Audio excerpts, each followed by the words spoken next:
barnaamijyo wasaaradda maaliyadda qaybta dakhligu ay bilaabayso insha allahu oo ugu soo horeeyo barnaamij la yiraahdo waxbarashada canshuuraha tax education la yiraahdo.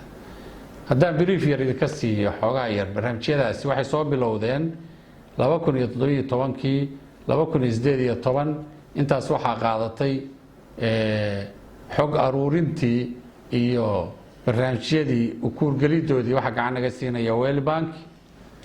barnaamijyadaasi waxay isugu jiraan in la sameeyo siyaasad canshuureed oo fadhida oo Puntland leedahay. siyaasadda canshuuraha waxaa ka mid noqonaya in la sameeyo structure-kii qaybta dakhliga ee wasaaradda maaliyadda oo canshuuraha dadkii qaadayay oo la hagaajiyo, reform lagu sameeyo, aqoontoodii oo la dhiso, maxaan ku yiraahdaa xafiisyadii lagu shaqeynayay oo la hagaajiyo, qalabkii lagu shaqeynayay oo la hagaajiyo. barnaamijyadaasi waxay isugu daba jiraan si taxana ah.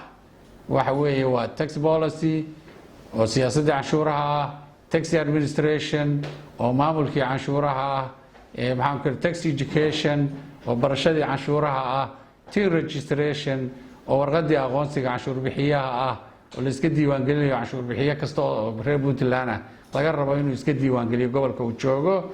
haddii Allah uu daliilmayo waxa ku xiga wax la yiraahdo modernization oo ah in adduunka casriga lala jaan qaado. kontonkii sano ugu dambeysay adduunku uu horumarayay, maalinta ka dambaysa waxaa lagu shaqeynayaa qalab casri ah iyo softwares in adduunka lala jaan qaado oo la socdo. waxaa ku sii xiga in wax la baro wax la yiraahdo capacity development.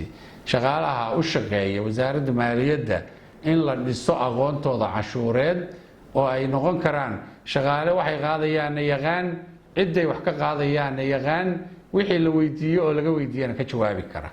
intaas buu barnaamijka isugu jiraa.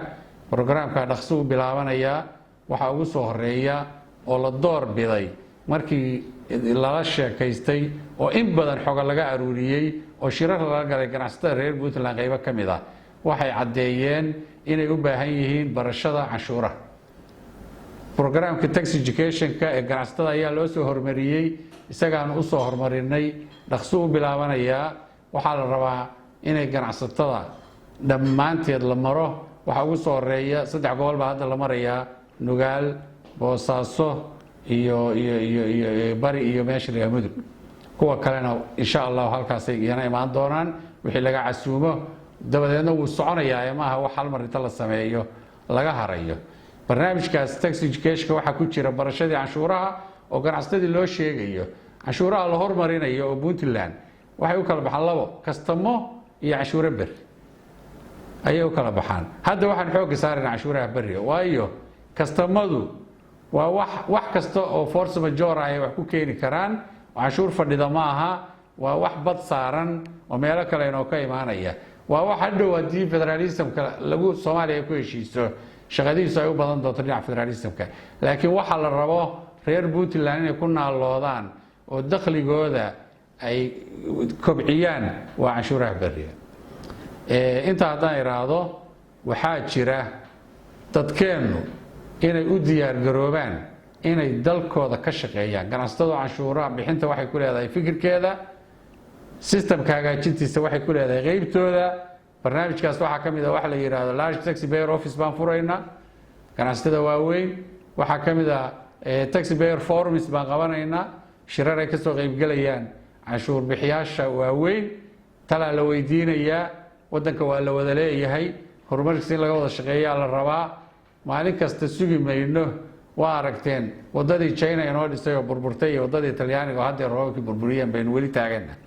China iyo Talyaani dabina sugna ma ahayn inagu waxaana dhisanaa la rabaa. dawladdu sideedaba waa service provider, adeeg bay bixisaa. adeeg ay bixinaysana dawladdu waxay ku bixisaa oo ku qabataa hadba canshuurta soo gashaa inta ay leegta. inaga leen ka rabaa marka inaynu canshuurteena xoojino, inaga leen ka rabaa inaynu dakhligeena kor u qaadno. markaasaynu waxaynu gaari karaa qofku inuu ammaan helo, inuu garsoor iyo cadaalad helo, inuu waxbarasho helo, inuu caafimaad helo, inuu biyo nadiif ah helo, inuu hoy helo, inuu cunto helo, inuu shaqo helo. waxa soo markii si loo gaaro waxay ku xiran tahay hadba canshuurteena inta la bixiyo. waxaan u maleynayaa dawladda Puntland maanta meesha ay marayso kuma xuma. xaqiiqiyan canshuurta la bixiyo oo soo gasha intay qaban kartay baa lagu qabtaa. dad baa shaqaale ka ah, ciidamaha dhisan, amnigii baa gacanta lagu hayaa, garsoorkii baa dhisan, arrimihii gudaha shaqaynaya iyo booliiskii. intaasoo dhan waa wax maanta lagu naaloon karo oo nidaam oo inoo dhisan. waxaan rabaa ganacsatadeenna iyo dadkeennu inay ogaadaan intaasi waxay ku taagan tahay canshuurta ganacsatadeennu ay bixiso. khayr allah siiyo, ganacsatadeennu way dadaalaan, xataa iyagoo canshuurtaa bixinaya mararka qaarkood wixii saa'ida oo soo kordha si volunteer uga qayb qaataan.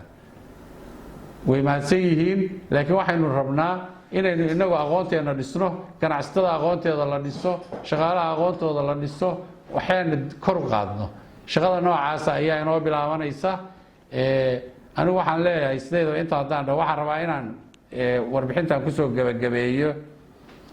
puntland waxaa ka soo qaadaan beertaas waxaa iskale reer puntland.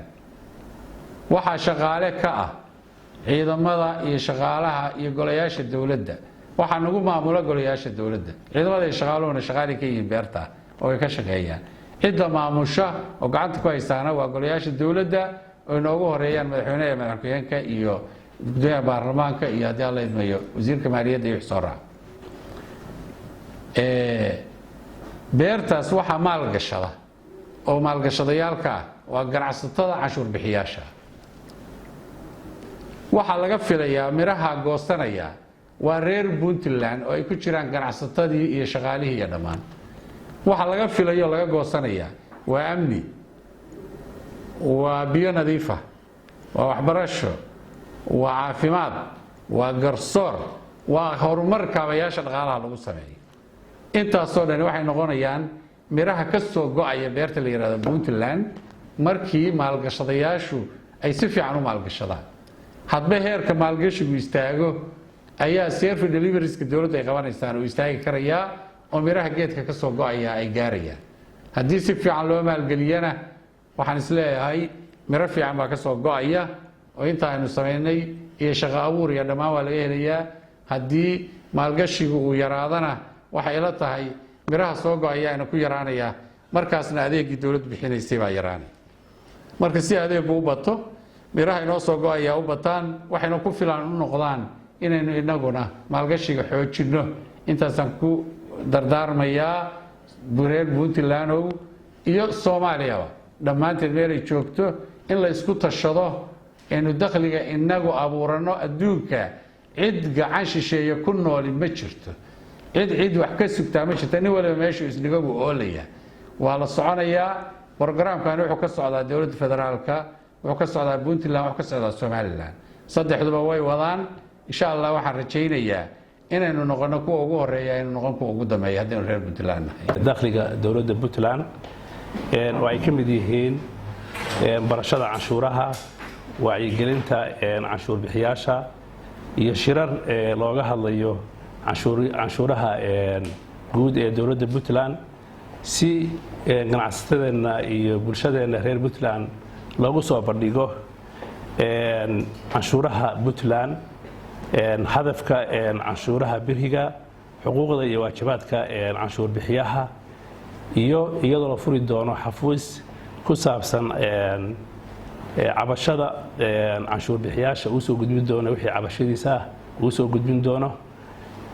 wacyigelino kale oo fara badan oo la adeegsan doono tiifiyada iyo raadiyaasha dowladda puntland.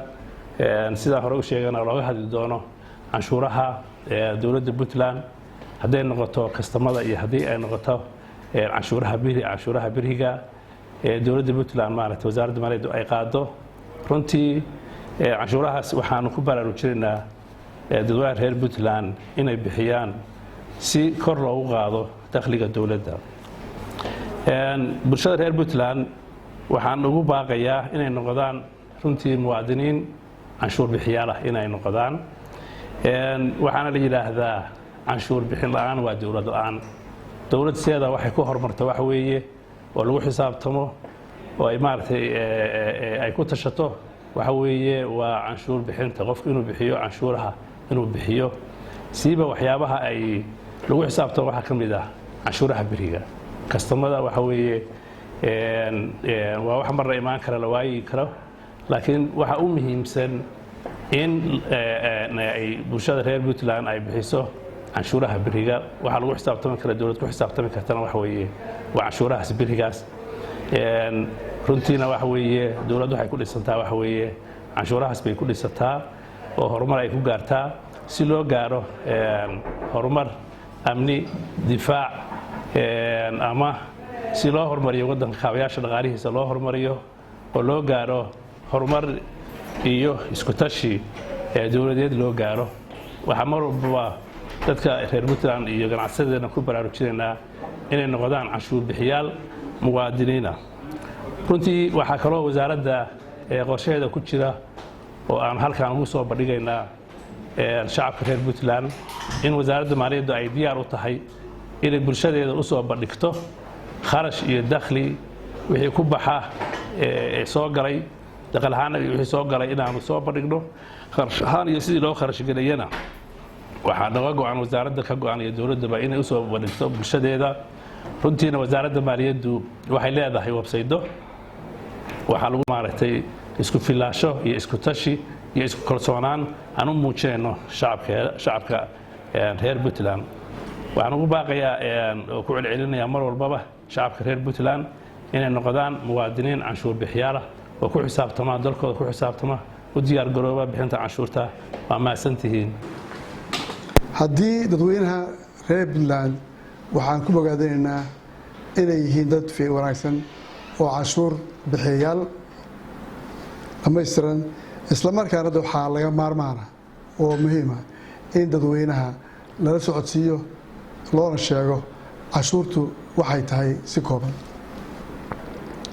canshuurtu horta ugu horreynba waa isha ugu muhiimsan ee dakhliga dawliga waana lacag ku waajibtay qofka canshuur bixiyaha wuxuu noqon karaa ganacsade wuxuu noqon karaa muwaadin caadi ah canshuurta waxaa loo isticmaalaa amniga iyo adeegyada kala duwan ee dadweynaha iyo dalka guud ahaan canshuuraha dowladda Puntland labay kala baxaan canshuuraha bariga iyo canshuuraha kastamada ama fardooyinka canshuuruhu saan horeba u sheegay waxay u jiraan in kharashaadka lagu bixiyo hadday tahay amniga iyo hadday tahay ilaalinta shaqooyinka dawladda hadday tahay daryeelka caafimaadka dhismo hoosaadka waxbarashada shaqooyinka amniga booliiska iyo adeegyada kala duwan ee kale ee bulshada loogu qabto canshuur bixiyuhu wuxuu leeyahay xuquuq wuxuu leeyahay waajibaad xuquuqda canshuur bixiyaha waxaa ka mid ah in la wargeliyo in la caawiyo iyo in la dhegeysto oo la tixgeliyo oraahdiisa ama kelmadiisa waxaa kaloo xaq uu leeyahay in haddii canshuurta laga doonayo ama laga dalbaday uu arko mid aan waafaqsanayn sharciga ama qadar ahaan ama nooc ahaan inuu qaadan karo rafcaan wuxuu kaloo xaq u leeyahay inaanu bixin lacag ka badan lacagta saxa ah ee ku beegan meheradiisa ama dakhligiisa waxaa kaloo xaq u leeyahay in sir ay ahaato macluumaadka gaarka ah ee u soo gudbiyo xafiisadan la qariyo cid aan isagoo aan ogolaana aan la wadaagin wixii aan sharcigu la ogolayn sidaas si leeg canshuur bixiyuhu wuxuu waajibaad saaran baa jira waajibkooda wuxuu yahay in uu qadarka saxa bixiyo in marka loo yimaado oo saraakiisha canshuur ururintu yimaadaan inuu macluumaad saxa siiyo oo ku aadan dakhliga soo galay iyo kharashaadka uu galay iyo meheradiisa iyo dhaqaalaha waxaa kaloo waajib ku ah in la wada shaqeeyo haddaan la wada shaqayn shaq ma fusho marka canshuur bixiyuhu waxaa waajib ku ah inuu canshuur uriyayaasha uu si daacada oo dhammaystiran ula shaqeeyo maxaa ka mid ah hadday ka dalbadaan dokumenti ama buwaag ama cadeymo inay si sahlan oo fudud ay ugu gudbiyaan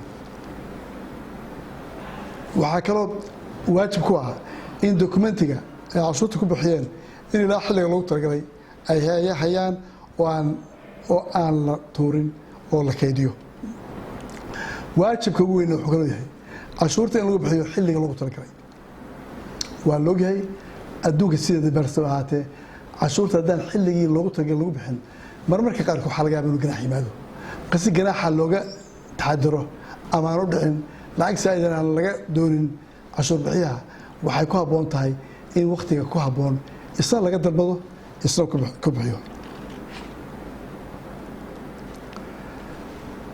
markaan dib ugu laabto waxaa weeye guud ahaan cashuurtu waa dakhliga ugu muhiimsan ee muxuu ahaaye ee dalka soo gasha innaga qura maaha dowladaha horumaray waxay ku horumareen waa dakhliga soo gala qofka shaqaalaha qofka meherada leh qofka ganacsiga wata ama u socdo inuu cashuurta uu bixiyo dalalka qaarkood inuu odhan mayne waxay yidhahdaan qofku intuu nool yahay qofka noloshiisa labaa la hubaa in cashuur la weydiinayo oo bixinayo iyo in la geeri xiriiri doonto waad mahadsantihiin saasi laeg waxaan ku baraarujinayaa in cashuurta xilligeeda lagu bixiyo saytana loo bixiyo lana wada shaqeeyo loogana wada shaqeeyo sidii dadka iyo dalka wax lagu qaban lahaa